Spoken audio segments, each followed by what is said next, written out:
नमस्कार मैत्रिणींनो, पूनम्स रेडी रंगोळीमध्ये तुमचं मनापासून स्वागत आहे.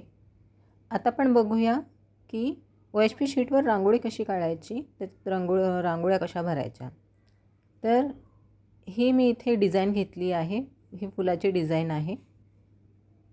ही मी स्वतः काढलेली डिझाईन आहे आणि ही OHP शीट आहे. ही A4 साईजची OHP शीट आहे.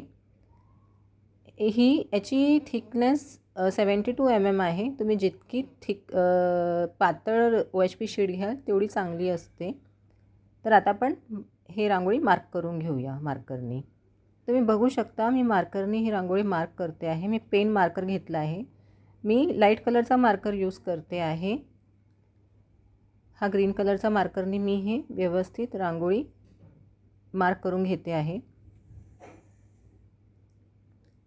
आता ह्या रांगोळ्या मार्क करून झाल्या आणि मी ही शीट अशी कापून घेतलेली आहे जेणेकरून मला कलर भरायला इझी जाईल.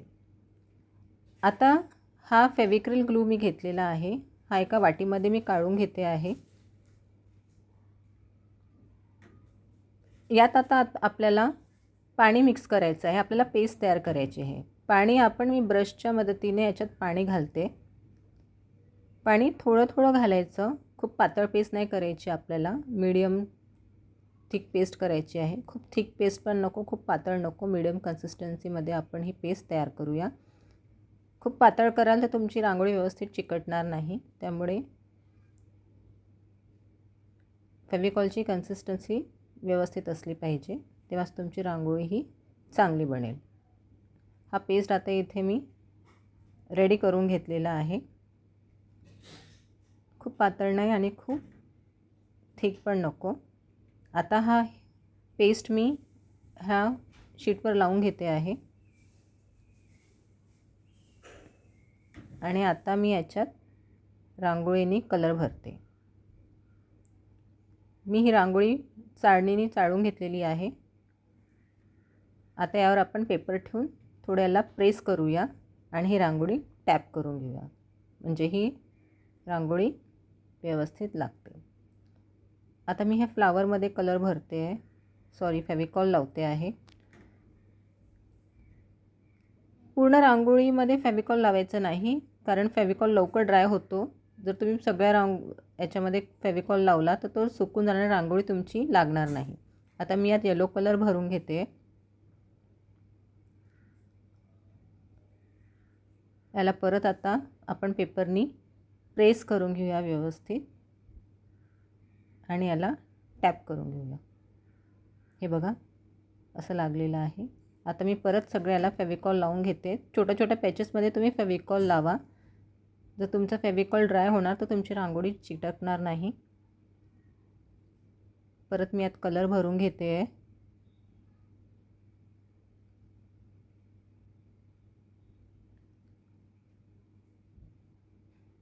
हे बघा हे असं छान हे फ्लावर रेडी झालेलं आहे. आता आपण याच्या लीफमध्ये कलर भरून घेऊया. फेविकॉल लावूया आणि मी आता ग्रीन कलर भरणार आहे.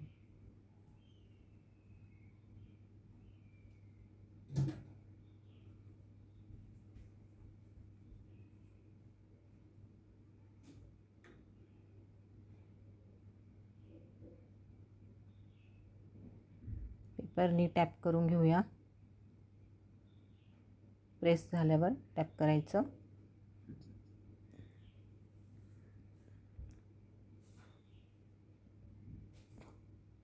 तुम्ही बघू शकता आपली ही रांगोळी भरून झालेली आहे. आता आपल्याला याच्यावर दुसरा कोट परत रांगोळीचा करायचा आहे. याला ड्राय होऊ द्यायचं. हा ड्राय झालेला आहे. 1-1.5 तास मला ड्राय होऊ दिला आहे. आता आपण याला परत फेविकॉल लावून परत यावर एक रांगोळीचा कोट लावूया.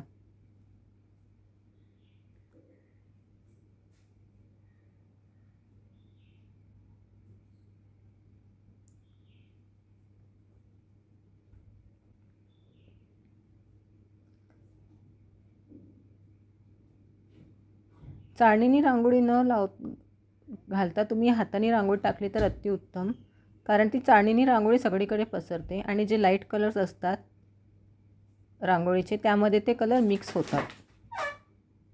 त्यामुळे व्यवस्थित हातानेच तुम्ही रांगोळी पसरवा शीटवर, म्हणजे ती व्यवस्थित त्या जागेवर तेवढ्या डिझाईनमध्ये तुमच्या बरोबर लागते. आता पूर्ण याला आपण करून घेऊया. हा झाला आहे व्यवस्थित लावून. आता मी याच्या लीफमध्ये परत एक कोट लावून घेते आहे.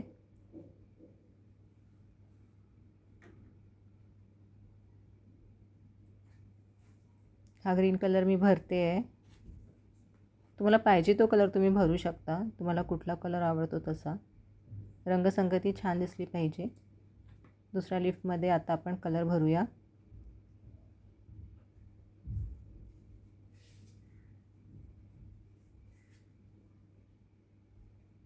आता हा फ्लावर आपला रेडी झाला आहे. याला ड्राय होऊ द्यायचं. आता हा फ्लावर मी ड्राय होऊ दिला आहे. 1-2 तास याला ड्राय होऊ द्यायचा. तसाच मी एक पिंक कलरचा सुद्धा फ्लावर बनवला आहे. हा पण खूप सुंदर दिसतोय. आता आपण याला डेकोरेट करूया. ॲक्रेलिक कलरने याला आउटलाईन करूया, जेणेकरून हे आणखी छान दिसणार. आता मी हा ग्रीन कलर घेतला आहे. ग्रीन कलरने मी ह्या लीफमध्ये वेन्स काढून घेणार आहे.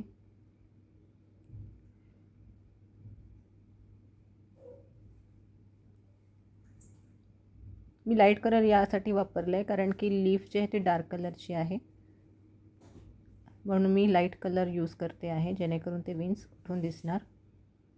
तुम्हाला पाहिजे ते तुम्ही कॉम्बिनेशन करू शकता, किंवा तुम्ही व्हाईट कलरनी पण याला आउटलाईन करू शकता, ते पण खूप सुंदर दिसणार. तसंच आपण दुसरा लीफ पण करून घेऊया. आता मी हा गोल्डन कलर घेतलेला आहे. गोल्डन कलरने मी आता हे जे मधलं सर्कल आहे त्याला आउटलाईन करते आहे.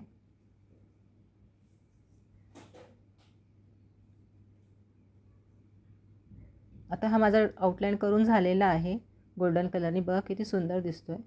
आता डार्क पिंक कलरने मी ह्या फ्लावरला आउटलाईन करून घेते.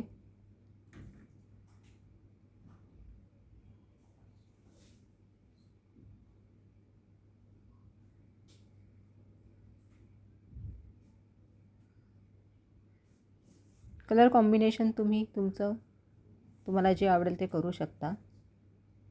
मी ह्या पिंक कलरवर मेटॅलिक पर्ल कलरनी परत याला आउटलाईन करून घेते आहे, म्हणजे हे आणखी छान उठून दिसणार रांगोळी. हे मी कलर करून झालेलं आहे माझं, आणि हे खूप सुंदर दिसतोय फ्लावर. आधी के बनवलं होतं तेव्हा कसं आणि आता किती डिफरन्स आला आहे बघा. खूप सुंदर दिसत आहे. तसंच आता आपण हा येलो कलरला पण करून घेऊया. हे बघू शकता तुम्ही, ह्या रांगोळ्या किती सुंदर दिसत आहेत फ्लावरच्या. आता आपण याला कट करून घेऊया. सीझरने मी याला आता कट करून घेते आहे. आरामात व्यवस्थित कट करायचं आहे, घाई नको, नाहीतर जास्त डीप जर कट कराल तर रांगोळी कटण्याची शक्यता असते. तर सांभाळून आरामात कट करायचं. हे दोन्ही फ्लावर मी आता कट करून घेते आहे.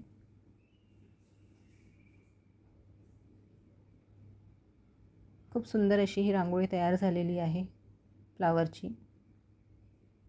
तुम्ही बॉर्डरसारखे पण यूज करू शकता, किंवा असे 4-5 एकाच कलरचे तयार करून तुम्ही हे रांगोळीसारखे पण यूज करू शकता, कसं पण यूज करू शकता. हे आता दोन्ही, हे एक पॅच मी तयार केलेला आहे. आता दुसरं पण आपण कट करून घेऊया. हे दुसरं पण मी कट करून घेतलेलं आहे. हे बघा किती सुंदर दिसतं आहे. असे तुम्ही वेगवेगळे कलरचे करू शकता रेडी. जर तुम्हाला गोल्डन कलर नाही करायचा आहे तर तुम्ही याच्या बॉर्डरला तुम्ही मोतीनी पण डेकोरेट करू शकता, मोती पण लावू शकता.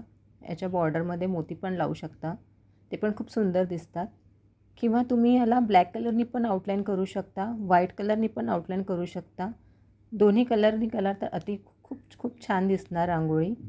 ही रांगोळी आता छान रेडी झाली आहे. पुढच्या व्हिडिओमध्ये मी तुम्हाला दिव्याची रांगोळी दाखवणार आहे. दिव्याची रांगोळी कशी तयार करायची ते. हे 2 फ्लावर्स आता रेडी झालेले आहेत. खूप सुंदर दिसत आहेत, खूप छान दिसत आहेत. माझे व्हिडिओ नक्की बघत राहा. चॅनलला सबस्क्राईब करा, व्हिडिओला लाईक करा, कमेंट करा आणि शेअर करा तुम्हाला कसं वाटलं ते. बाय.